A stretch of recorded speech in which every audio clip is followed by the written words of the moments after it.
Hello all, Danny from AppSpy here, and I'm playing an early build of Zodiac, a non-Japanese JRPG of sorts, if that makes sense. Because you see, while this looks very, very Japanese, it is actually made in Paris, France, and Dundee, Scotland, where the headquarters of Kabojo are. So I was playing this a little last week. This is the same demo build that was available at GDC, but this is the first time we've managed to sneak out any footage, so it's a little bit of an exclusive here for you. You'll see I'm riding on a griffin, and I'm just kind of exploring around, chatting to people, and nicking bits and bobs around the environment. It's just ridiculously beautiful. If you've ever played a game from Vanillaware's back catalogue, like Odin's Sphere, or Muramasa, or Dragon's Crown on the Vita, you'll think that this looks somewhat similar. It's quite heavily inspired by it.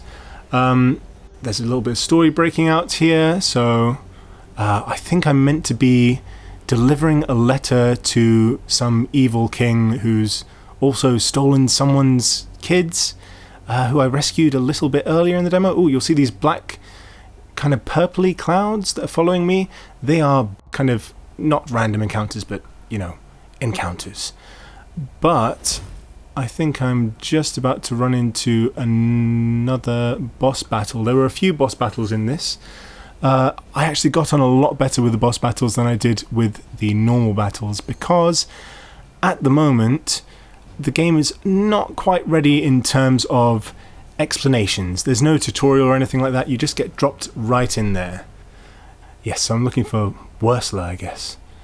I don't know if this boss is Wursler, but it's a mighty impressive looking boss. So every single character that you see in this, every single backdrop, it's all completely hand-drawn, all heavily influenced by, the character designs and the concept art.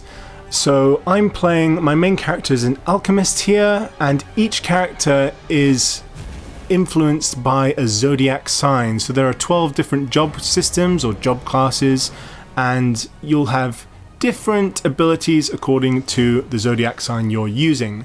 This character, which is the third character, the female character, she's a friend's character, I believe. So there's also like an asynchronous multiplayer element that you've got going on here. My main problem here was that I honestly had no idea what each icon did. There's no explanation in the current build, but apparently that is something that Kabojo are going to be solving. So why should you be interested in this game other than it looks just completely amazing? Well, it does have some pretty famous people working on it from Japan.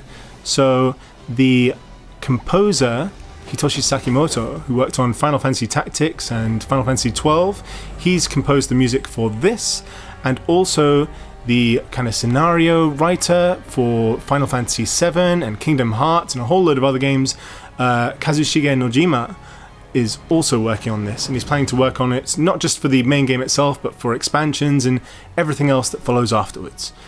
I think that this could be a pretty huge title on iOS and Vita, which are the two platforms it's been announced for, but we're really going to have to hold out till E3 before we see a lot more of what's going on here. It's a very deep battle system. There's going to be all kinds of combining items and things like that to make bits and pieces, and there's even rumours, well, I think they might have been kidding a little bit, but maybe you can look after your griffin with like an Apple Watch game or something like that. I'm not really for it, but I guess some people might be. So yeah, let us know what you think of this in the comments. Are you looking forward to this? Are you going to get it? I should say that it's free to play, but they are going to try and make it not too intrusively free to play, so just weapons and things like that. And it should be out second half of the year, so towards the end of 2015, I reckon. Zodiac might not be the final title for the game, but we'll hear more about that closer to the release date. So yeah, let us know what you think of this in the comments. I think it looks fab, but it's just a little bit broken at the moment because I had no idea what I was doing in the battle system. Yeah, so thanks for watching, and bye-bye now. This has been Danny with AppSpy.com. We review, you decide.